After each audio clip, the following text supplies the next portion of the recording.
트럼프가 이 전쟁을 어떻게 규정하고 인식하는지가 이 트럼프가 지금 2기 집권기에 이 아메리카 대륙, 또 서방구 대륙이라고 하는 그린란드와 파나마 운하에 대한 지배력을 확보하고자 하는 이 문제하고도 굉장히 밀접하게 연결이 되어 있거든요. 그러니까 나토에 우크라이나가 가입하게 되면 러시아 입장에서는 바로 문 앞에 누군가가 이렇게 있게 되는 것인데 나는 그것에 대한 그들 러시아의 감정을 이해할 수 있다, 이렇게 언급을 했어요. 근데 이게 이 트럼프의 몇 문장이 최근 지난 3년 동안 어쩌면 더 거슬러 올라와서 2014년부터 시작해 크림반도 합병을 둘러싸서 러시아와 서방 간에 대립했던 이 모든 원인에 대해서 완전히 다른 시각을 제기하는 것이고, 또 이 전쟁이 나고 난 이후에는 이 우크라이나를 지원하고 지지해온 이 서방의 명분들을 완전히 깨트리는 그런 이제 포인트들이 지금 여기 다 들어 있습니다.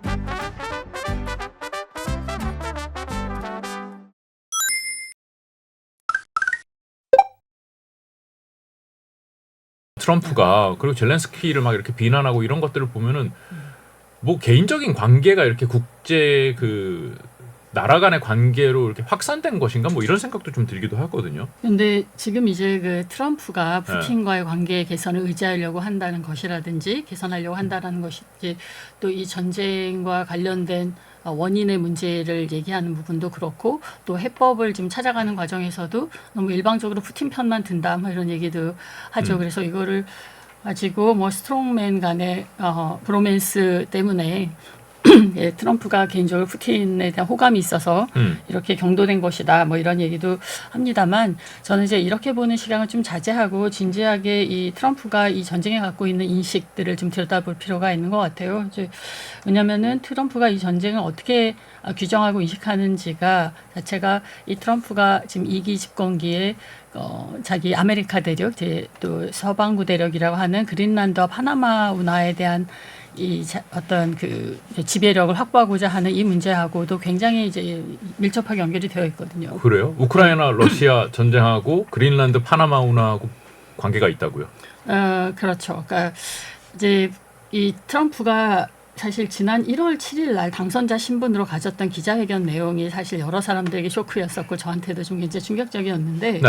이때 이제 우크라이나 전쟁 원인에 대한 평가를 얘기를 하면서 기존의 서방의 리더십이 얘기했던 이야기와 논리들을 완전히 뒤집는 그런 이야기를 했어요. 이제 이게 좀 멘트가 제가 좀 이제 인용을 해서 좀 전달을 해드리고 싶은데, 네.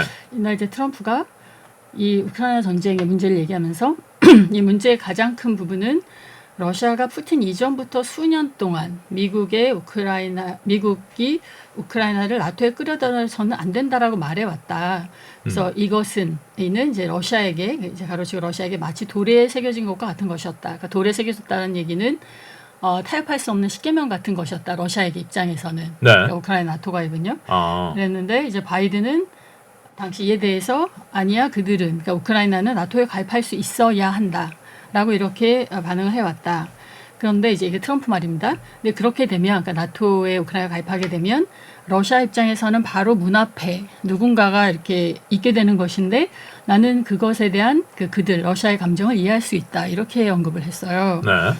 네, 이게 이 트럼프의 몇 문장이 최근 지난 3년 동안 어쩌면 더 거슬러 올라와서 2014년부터 시작해 크림반도 합병을 둘러싸서 러시아와 서방 간에 이제 반목하고 이제 대립했던 이 모든 원인에 대해서 완전히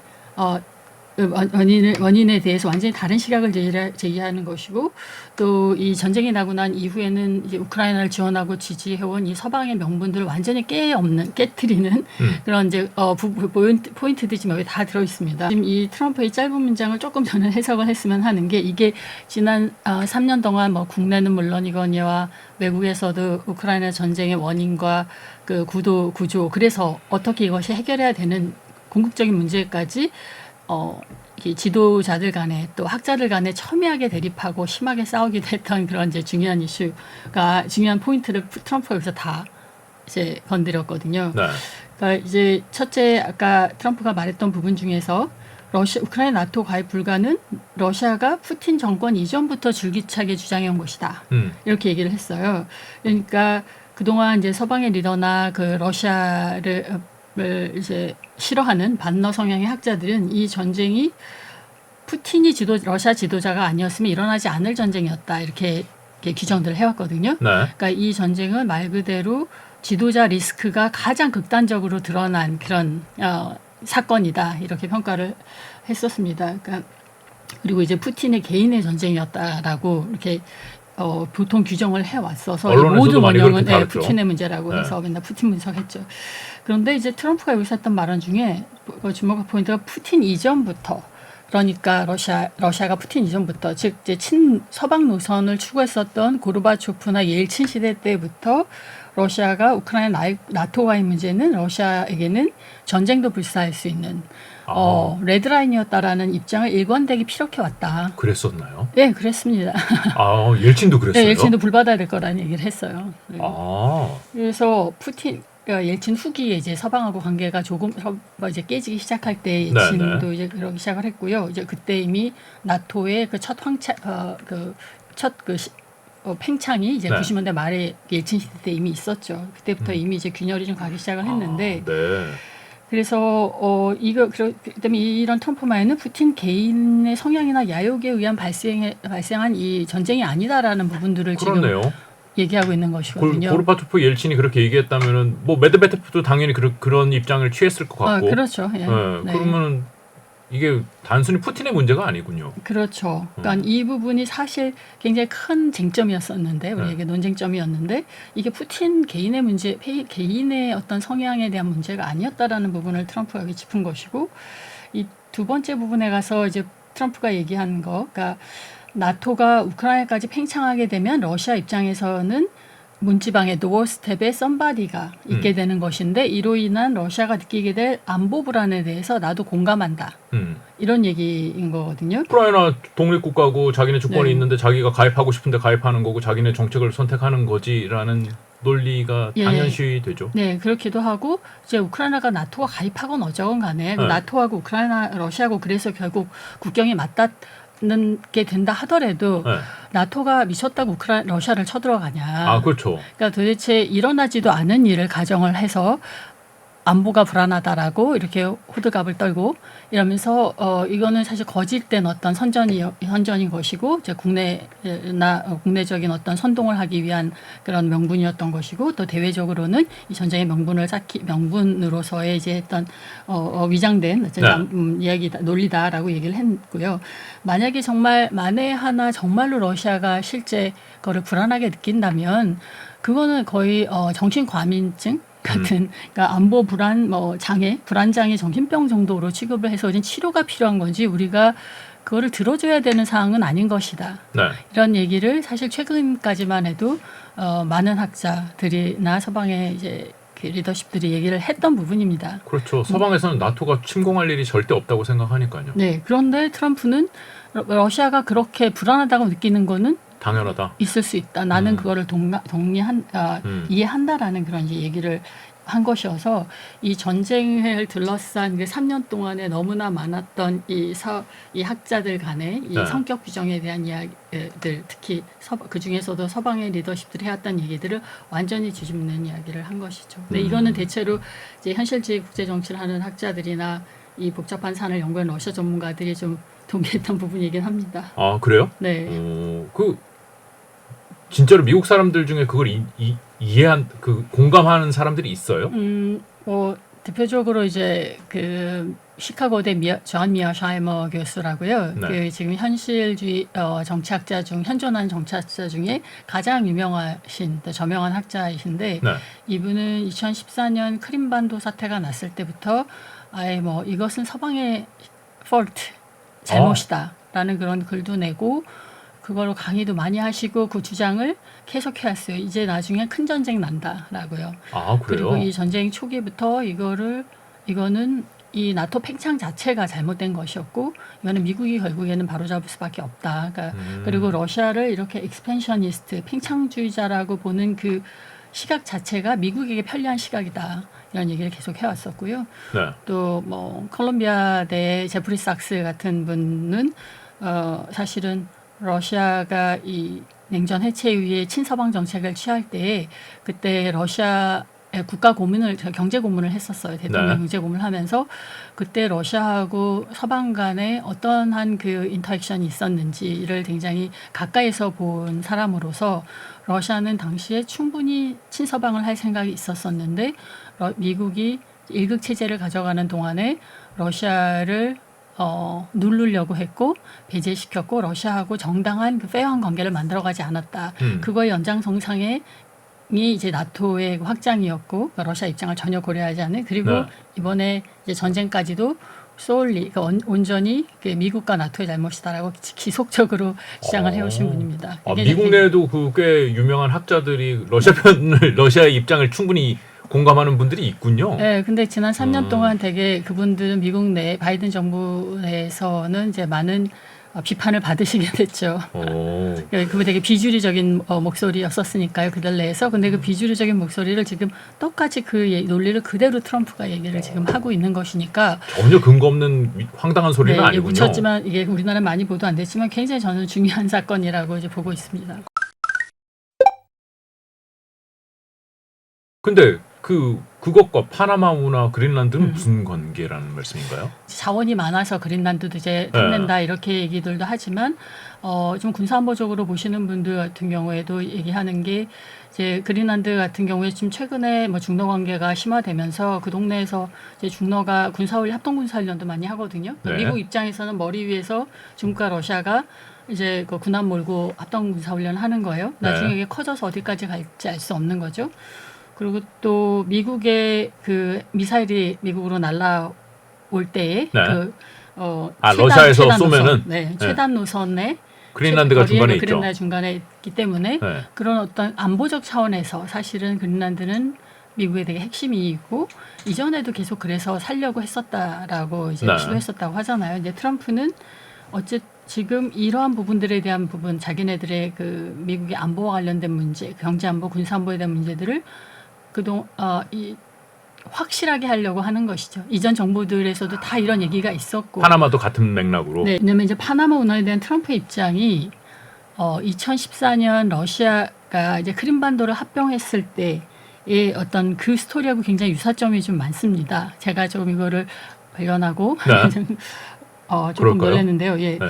그래서 파나마 같은 경우에는 이제 미국이 1900년도 초에 건설했다고 이제 알고 있죠. 그래서 네. 이제 14년 정도인가 이제 완공을 했는데 그 과정에 미국의 그 많은 그 공사 과정 중에 많은 희생이 있었다고도 또 알려져 있잖아요. 네. 근데 이제 이것이 파나마 국가에 있는데 미국이란 나라가 소유하고 있으니까 이제 그거가 파나마 내부에서도 미국에 대한 반미 정서가 커졌었고 또 파나마하고도 굉장히 이제 관계가 어려워지게 되면서 이제 마음씨 착하신 이제 카터 대통령 때 1977년으로 알고 있습니다. 그때 이제 파나마 운하를 이제 아주 좋은 마음으로 네.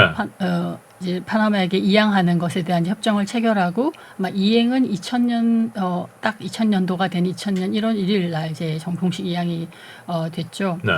그랬는데 이제 세월이 흘러서 지금 이제 파나마에 지금 중국의 영향력이 커졌다라고 이제 트럼프가 주장을 하는 거잖아요. 네.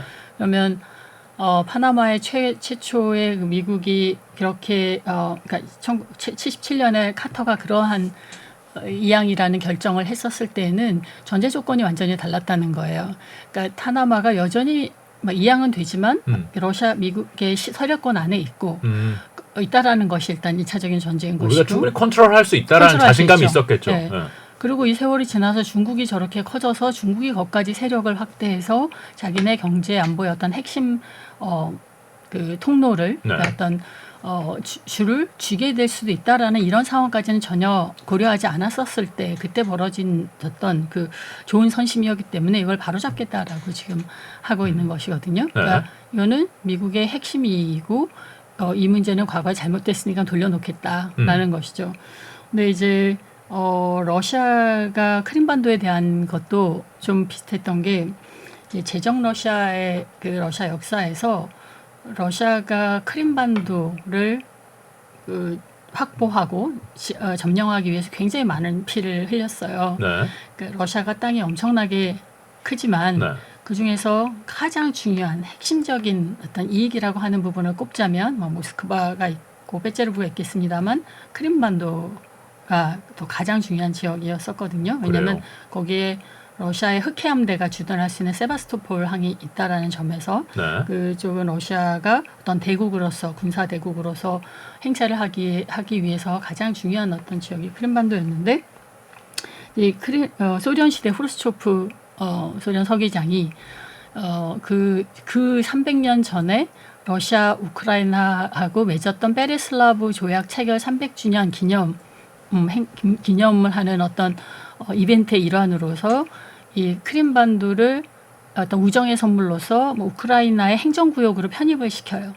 그때 우크라이나는 소련의 하나의 일원이었기 때문에 네. 그게 나라가 떨어지는 것, 다른 나라로 그냥 선물 주는 요 파나마 사역이 좀 더 다른, 그야말로 그것보다 더 다른 행정구역을 잠깐 이제 옮겨놓는 그런 행정구역 제스처였거든요. 변경이네요. 네, 네, 우리로 치면은. 그랬는데 1991년 말에 소련이 좀 예기치 않게 갑자기 이제 해체되게 되는 과정에서 러시아가 자기의 굉장히 핵심이었던 크림반도를 우크라이나에게 돌려달라고 하지는 않았어요. 그 행정구역을 변경해서 원래는 우크라이나가 아니었는데 네. 행정구역 변경을 통해서 우크라이나의 일원이 됐는데 독립할 때 같이 나갔군요. 네, 그렇죠. 그 경계대로 간 것인데 그때는 이제 러시아가 되게 정신없었던 것도 있었죠. 네. 뭐 소련 무너지고 그쵸. 뭐 시장 자유 시장 경제 들어섰는데 국가 경제 엉망진창이고 해서 정신이 없었던 것도 있었지만 기본적으로 우크라이나하고 러시아하고 좋은 관계를 유지하고 그리고 러시아가 실질적으로 거기에 세바스토폴을 조차해서 흑해함도를 주둔시키고 이러는데 문제가 없다면 뭐 일단 그냥 그대로 두자 이런 입장들이 있었던 거예요. 그거 네. 가지고 막 끝까지 이제 붙어가지고 이제 그 단판을 지으려고 하지 않았었는데 그 전제는 좋은 관계이고 또 러시아하고 우크라이나하고 이런 이제 그 좋은 관계이면서 러시아 세력권 안에 그 지역이 계속 있을 거라고 믿었던 약간 미국과 파나마의 관계하고 비슷했다라는 거군요. 네, 그런 상황이었죠. 근데 세월이 지나서 러시아하고 또 서방하고 관계가 안 좋아졌고 한 10년 정도의 약간 그 허니문 기간이 있었지만 네.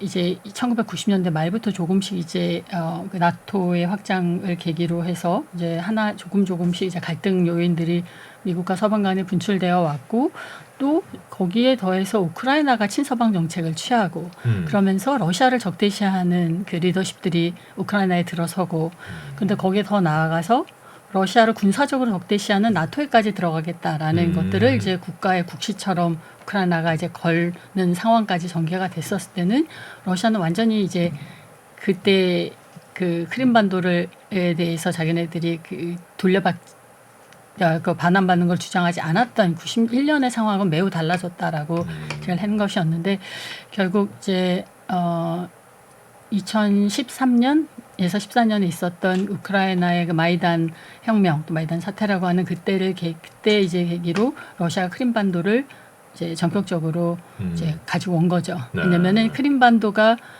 결국 러시아가 우크라이나가 친서방 정권이 이제 확실히 될 것 같고 그랬을 때 우크라이나가 나토의 일원이 되는 거는 시간 문제인데 그렇게 되면 러시아에는 그 흑해함대 거기서 쫓겨나야 되고 이거는 돌이킬 수 없는 러시아의 국력 세태로 가게 된다라고 판단하고 굉장히 큰 그때 수를 던진 거였죠. 아 그렇군요. 그러니까 트럼프가 나도 저 파나마 운하나 그린란드가 나한테 중요한데 이렇게 공감을 한다. 우크라이나는 너네한테도 중요하지라고 공감을 한다는 거군요. 네, 그래서 러시아가 그 우크라이나에 갖는 그 집착을 푸틴이 만약에 트럼프가 비판을 하게 되면 자기가 지금 그린란드나 네. 파나마를 지배하겠다라고 이렇게 주장하고 나서는 이 모든 그 이야기들이 되게 자기 목숨에 빠지게 돼요. 최근에 뭐 트럼프와 그리고 푸틴 간의 서로 간의 관계가 개선되고 이제는 강대국들은 야 앞마당까지는 다 우리 거니까 네. 다른 나라 여기다가 뭐 침발하려고 하지 마. 약간 이런 거를 서로 인정해주고 가자 이런 건가요? 중국을 견제하기 위해서 인도가 자기 세력권을 주장한다면 그건 오케이. 러시아 같은 경우에는 우크라이나 우리의 핵심이 아닌데 우리가 그동안 어떻게 전 정권이 또 뭐 딥스테이트가 미국의 군산복합체가 미국을 여기까지 끌고 들어와서 우리가 우크라이나 전쟁에 이렇게 깊이 말려들었는데 사실은 우리의 핵심이 아니잖아. 유럽도 우리의 핵심이 아니야. 그러니까 그거는 이번에 국방부 장관도 직접 얘기한 겁니다. 미국 국방부 장관이 얘기한 겁니다. 네. 그런 상황에서 미국도 러시아는 미국의 경쟁자가 있는 3등 국가인데 우리가 왜 러시아하고 이렇게 극렬하게 대립하면서 이 국력을 낭비하고 할 필요가 있는가. 그리고 이 과정에서 더 문제는 중국과 러시아를 붙여줬다라는 것에 대해서 트럼프는 상당히 일기에도 문제의식을 가지고 있었어요. 제가 알기로도 어떤 이제 기자가 왜 그 일기에도 이제 트럼프가 푸틴하고 관계 개선을 하려고 초기에 좀 시도를 했었죠. 나중에 지속하지 못했지만 왜 독재자하고 이렇게 만나고 그러냐. 그 독재라든지 권위 정권을 옹호하는 그런 걸로 보일 수가 있다 그랬을 때 트럼프가 그럼 러시아가 중국 품 안에 안기는 것이 더 좋다고 생각하느냐 이렇게 반문했던 적이 있거든요. 아, 그래요? 네. 그러니까 그러한 어떤 전략적 인식에서 2등과 3등 국가를 둘 다 우리가 대립하고 둘 다 몰았었을 때 그들은 결과적으로 서로 사이가 좋지 않더라도 전략적 연대를 할 수밖에 없겠죠.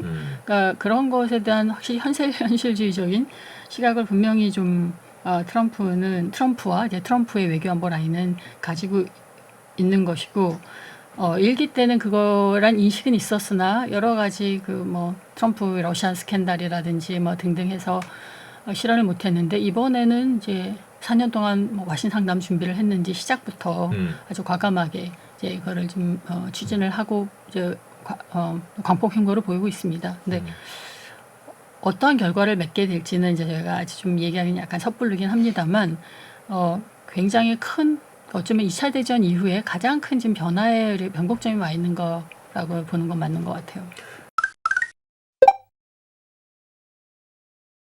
일단 트럼프의 생각은 어느 정도 알겠습니다. 그러면은 러시아는 여기에 대해서 어떻게 쟤네 왜 갑자기 우리한테 잘해주지? 약간 이런 건가요?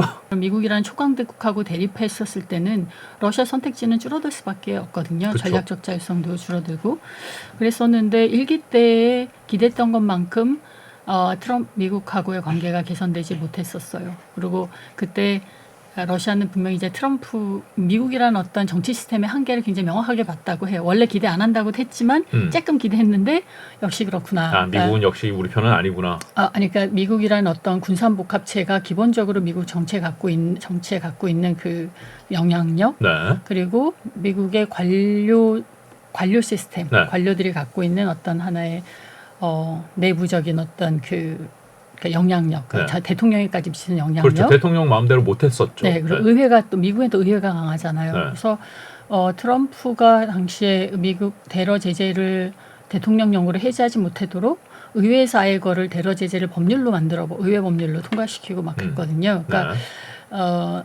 트럼프도 또 자기가 러시아 덕에 대통령 됐다라는 그런 그 대선 스캔들에 계속 했기 때문에 오히려 내가 러시아에게 더 세게 했어라는 걸 또 되게 나중에는 강조하게 됐어요. 내가 대통령 한 동안에 테러 제재 제일 많이 했어. 이러면서 강조해서 일기를 겪어보고 러시아는 트럼프가 이기에 오는 부분에 대해서는 대체로 정부 인사들도 그렇고 주요 그 친크레물린적인 학자들도 그렇고 미국에 대한 기대 하나도 없다. 우리는 그냥 우리 길 간다라고 하는 거였는데 지금 그러나 러시아에게 사활적 이익인 이 우크라이나 전쟁을 풀어가는 과정에서 트럼프가 러시아 입장을 굉장히 이해하고 그리고 또 러시아하고 관계 개선을 하려고 하는 이런 부분에 대해서는 지금 또 그에 대해서 굉장히 호의적인 반응을 보이고 있죠. 그렇지 않을 이유는 없죠. 그러니까 이것이 얼마나 실제로 실효적 결과를 갖을 것인지는 러시아도 굉장히 조심스러운 마음으로 기대 반, 의심 반, 이런 식으로 보지만 이렇게 손을 내밀었을 때 러시아가 뿌리칠 이유는 없는 것이었고요. 또 이거를 최대한 활용해서 러시아의 위상을 높이고 또 중국하고의 관계에서도 좀 더 페어한 딜을 할 수 있는 그런 입지를 가질 수도 있는 것이기 때문에 그리고 또 이게 좀 잘 돼서 미러 관계가 실제로 뭔가 안정화된다면 그야말로 러시아한테 좋은 것이거든요. 중국이란 파트너도 있는데 미국하고도 해서 정말로 자기가 원했던 미중러 간의 3자가 그 삼국시대 때 그 삼발인처럼 서로 삼국이 어떤 적절한 균형과 견제를 하면서 또 협력을 하면서 하는 그런 구도 속에서 러시아가 그 중에 하나의 메인 파워로서 그러니까 글로벌 파워로서 인정받는 것 이게 러시아가 가장 원하는 거였는데 그거에 대해서 큰 기대는 하지 않는다 하더라도 지금 트럼프가 하는 것들에 대해서 일정하게 호응을 하려고는 하고 있습니다. 설명을 들어보면은 미국의 주된 의도는 일단은 뭐 러시아 세력권 인정하고 러시아를 좀 이렇게 살려줌으로써 네, 중국을 견제하는데 러시아를 지렛대로 활용할 수 있겠다 이런 꿈을 꾸는 거라고 지금 이해를 하는 거잖아요. 일단 뭐 트럼프의 지금 대러 접근의 어떤 가장 큰 목적은 이제 중국 견제라고 우리가 다 얘기를 하고 있고 뭐 네. 그거는 이제 크게 틀리지 않는 것 같습니다.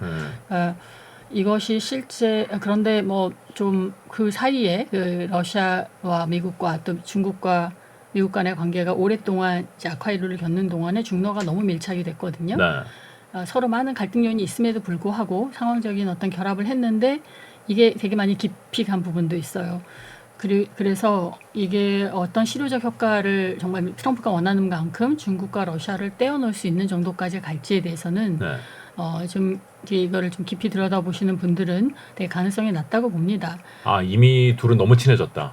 일단 우크라이나 전쟁 동안에 전쟁을 러시아가 치른 동안에 중국의 도움이 없었으면 러시아가 이 정도까지 버틸 수 없었던 것도 좀 사실이거든요. 네. 중국의 러시아가 원하는 만큼 흡족하진 않았으나 굉장히 이제 큰 도움을 준 것은 사실이죠. 그랬는데 이 트럼프는 4년 있다가 또 어떻게 될지 모르는 정권인데 이걸 가지고 그 중국이라는 그 수십 년간 어쩌면 굉장히 아주 조심스럽게 또 최근에는 좀 스피드가 났지만 이렇게 협력을 구축해온 중국하고 관계를 홀라당 까먹는 그런 이제 어리석은 짓은 절대 하지 않을 거라고 이게 러시아의 모든 지략자들이 하는 얘기입니다. 근데 그렇지만 그러나 저희가 또 동시에 봐야 되는 건 중국과 러시아와 같은 강대국 간의 관계가 이렇게 단편적이지는 않죠. 뭐 맨날 로지 분홍빛은 아닌 거거든요. 네. 되게 다양한 분야에 서로 뭐 자국의 이익 관계를 가지고 또 갈등하기도 해왔었고요. 예컨대 지금 이제 전쟁 기간 중간에 러시아가 그 유럽으로 가는 그 자기네 가스 수출로가 막히면서 중국으로 가는 이제 가스관 2를 놓으려고 했어요. 그 시베리아 2라고 했는데 이거를 러시아는 빨리 이제 방향성이 정해져야지 러시아의 어떤 전반적인 자원 운영이라든지 세수라든지 이런 문제에 대해서 좀 더 플래닝을 구체적으로 할 수 있는 건데 그래서 이제 시진핑이 왔었을 때 정상회담 마치고 푸틴 같은 경우에는 뭐 우리 시베리아 힘 2와 관련돼서 협의 다 끝났다. 이제 하기만 하면 된다라고 했는데 그 자리에서 시진핑이 아무런 언급을 안 한다거나 또 그 이후에도 러시아가 이걸 빨리 이제 시작을 하자고 여러 방식으로 또 여러 자리에서 촉구를 했지만 그 중국은 그거에 대해서 이제 미온적인 반응을 보였거든요.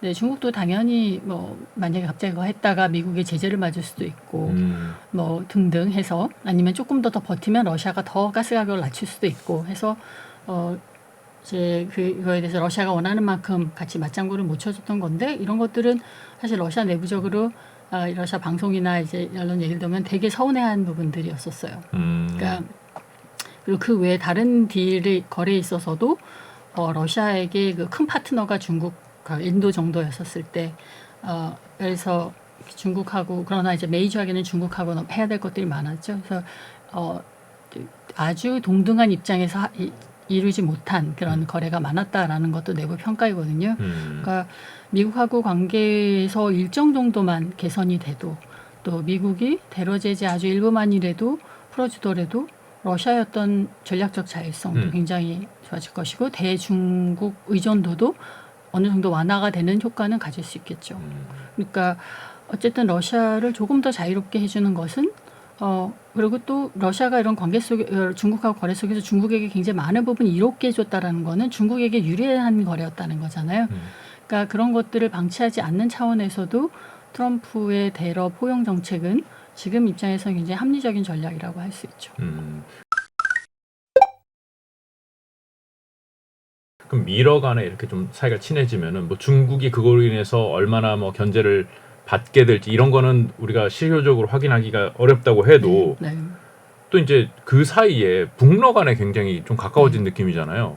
이거 관계는 어떻게 될까요? 푸틴이 굉장히 지독하게 운이 좋은 정치가라고 어떤 이제 푸틴을 되게 싫어하는 러시아 어떤 정치 평론가들 딱 얘기를 하던데 트럼프가 이렇게 좀 등장을 해서 러시아하고도 대화하려고 하고 이제 사실 조만간 또 미국, 북한하고도 대화하려고 한다라고 이제 우리가 지금 그렇게 전망을 하고 있지 않습니까? 만약에 계속 바이든 정부 같은 민주당 정부가 갔었으면 러시아 입장에서는 이제 북한을 이 전쟁을 통해서 어떤 준 동맹으로 만들고 이런 것이 플러스인 반면에 또 어떤 부분에서는 또 짐도 되는 부분이었거든요. 네. 예, 그러니까 북한이 갖고 있는 어떤 그 평판이라는 부분들이 있기 때문에 네. 예, 그랬었는데 지금 미국이 북한하고 이야기하려고 했었을 때 러시아가 그 가운데서 북미 간의 어떤 다리를 놓는 만약 미국과 러시아 간에 정말 좋은 관계가 이렇게 구축이 된다면 네. 러시아가 북미 간의 협상에서 어떤 다리를 놓는 역할을 할 수도 있게 되는 것이죠. 네. 그리고 다리를 놓는 것을 넘어서 지금 오히려 미국과 그러니까 푸틴과 트럼프가 지금 여러 가지 국제 현안을 갖고 통화를 했다고 하고 앞으로도 계속 정기적으로 통화를 하자고 하는데 트럼프는 지금 자기 미국이 해결해야 될 여러 국제 문제 또 자기에게 당면한 국내 어떤 경제적 문제를 해결하는데 러시아가 되게 중요한 파트너라고 인식하는 것 같아요. 네. 그랬을 때 북한 문제도 러시아하고 어떤 서로의 이해관계를 조정하는 방식으로 푸틴하고 대화를 하려고 할 수 있겠죠. 그랬을 때 푸틴과 그 트럼프가 어떤 조율된 입장을 가지고 북한에 대한 어떤 그 제안을 한다면 네. 김정은으로서도 그거는 거절할 굉장히 나쁘지 않은 그런 상황이 될 거라고 보여집니다. 아, 나쁘지 않은 상황이 거부하기 어려울 것 같다는 생각은 드는데 미러가 이렇게 네, 그렇죠. 함께 힘을 모아서 어떻게 가자라고 했을 때 김정은이 거부하기가 쉽지는 않을 거다. 그렇죠. 그건 하나의 이제 생각이 압박 드는데. 수단이었었을 때는 이제 그렇게 네. 할 것이고 되게 좋은 지적이신데 그것이 압박 수단과 당근을 다 같이 내놓겠죠. 예, 그러니까 어떤 분명히 핵 문제도 이제 핵 문제도 같이 다뤄질 건데 그 문제와 함께 북한이 어떤 안보 보장 문제와 거기서 더 플러스 그 경제적 보상 문제 이런 것들에 대해서 러시아가 계속 그동안 해왔던 어떤 북한을 이해하는 입장들이 있었거든요. 네. 그런 것들에 기초해서 트럼프와 푸틴이 북한이 받을 수 있는 압박 수단과 또 어떤 선물 패키지를 가지고 북한에게 접근을 한다면 김정은은 이거에 대해서 되게 물론 이제 만약 압박 수단이 더 크다면은 되게 고민이 되겠습니다만 제가 보기에는 좀 당근책이 좀 더 클 수 있다라는 저는 생각이 좀 들어요. 아, 그래요. 우리는 여기에 전혀 역할과 자리가 없나요? 지금 상황에서는 우리가 이제 이 러시아하고 관계가 지금 이제 이 전쟁을 통해서 한일 관계가 이제 냉랭해졌죠. 최저점에 네. 좀 도달했다고 지금 보는데 그럼에도 불구하고 러시아는 한국을 뭐 비우호국 중에 가장 우호적인 국가라고 이렇게 얘기를 하면서까지 나거나 네. 또 여전히 한국이 우리가 많은 간접적인 무기를 이제 간접적으로 우크라이나 무기 지원을 했다라는 것에 대해서 푸틴도 알고 있다라는 거를 언급을 했음에도 불구하고 네. 이것을 한국이 이 레드라인을 넘었다라고 얘기하지 않았고요. 그리고 그 직접 무기 공여를 하지 않은 부분에 대해서는 이제 높이 평가한다 이렇게 했습니다. 그러니까 한국에 대해서는 여전히 한국하고의 그 비자 문제 협정도 여전히 지금 살아 있어요. 아, 그런가요? 네, 네. 가시려면 가실 수 있습니다. 아, 그래요? 네. 오. 몇 군데 직항이 없어서 그렇지. 네. 한 군데 트랜짓해서 가면 모스크바 가는 거 이제 문제 아닙니다. 저희 비자 없이 갈 수 있어요. 그러니까 네.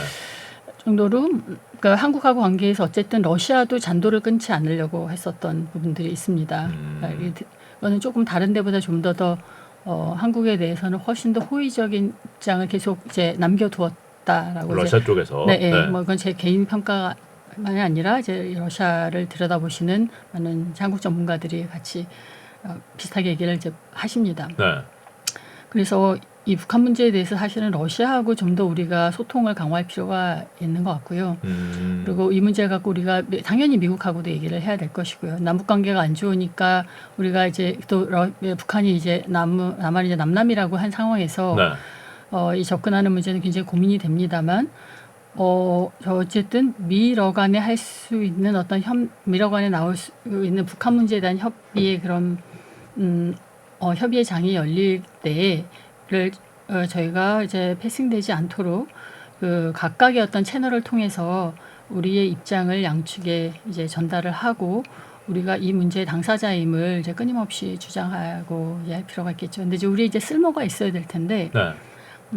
저는 이제 그 부분에 대해서 좀 저도 고민이 많이 됩니다만 그동안에 미국이 러시아가 어쨌든 한반도 그동안 이제 소련 해체 이후에 북한을 방기하면서 북한에 대해서 잃었던 영향력을 좀 회복하려고 푸틴 정부 들어와서 노력을 할 때 이걸 혼자 뭐 북한하고 양자간 관계를 해결하려고 하지 않았고 한국하고 같이 하는 남북러 삼각협력 사업, 그러니까 철도나 가스관이나 전력을 연결하는 이런 서로가 한반도에서 윈윈하는 사업들을 엮으면서 그런 속에서 러시아가 한반도에 대한 영향력을 좀 더 이제 가져가려고 했었거든요. 왜냐하면 북러 간의 양자 사업을 해서는 이게 도저히 수익성이 나지가 않아요. 맥센스가 하지 않아요. 한국까지 이게 가야지만 이것이 지속 가능한 사업이 되는 것이고 러시아도 한반도 평화 또 남북 간의 어떤 평화적인 관계가 세팅되는데 어떤 기여를 했다라는 그런 자기 지분을 가지고 이 문제에 들어올 수 있기 때문에 한반도에 좀 더 영향력을 확대할 수 있기 때문에 그런 시도를 상당히 해왔었습니다. 그러니까 러시아가 이전과 같은 그 남북 간의 건설적인 중재자의 역할의 지위로 돌아오도록 우리가 좀 더 러시아를 하고의 어떤 소통을 지금 강화하는 것이 굉장히 중요한 시기가 좀 되었다고 저는 보여집니다. 그래요. 그런 사업에 대한 아이디어도 저희가 오히려 좀 적극적으로 같이 먼저 제안할 필요도 저는 있다고 봐요. 그래요. 네. 굉장히 오래 끌어온 전쟁이 뭐 종전 협상을 한다고 해서 전쟁이 끝나나 하고 이제 우크라이나 뭐 러시아 요것만 들여다보고 있었는데 좀 더 큰 그림을 그려보면 이게 왜 이렇게 돌아가고 있는지 앞으로 우리에게 닥칠 것은 무엇인지 좀 생각해 볼 거리가 많은 것 같습니다. 네, 오늘 말씀 여기까지 듣겠습니다. 고맙습니다. 네, 감사합니다.